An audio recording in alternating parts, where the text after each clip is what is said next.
Hi everyone, in this video, I will show you how to withdraw from Phantom Wallet.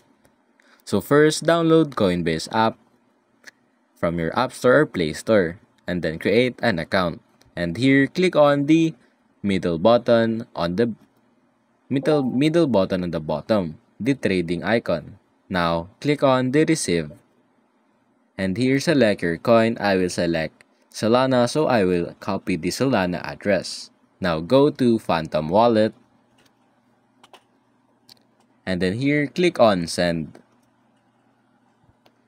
Then select your coin that you want to send. I will select Solana. And here, I will paste the address that I copied. Then click on next. Now, I will input how much I want to send. And after that, click on next. And then you will need to verify your account details. And after that, you have to click on send. And that's basically it.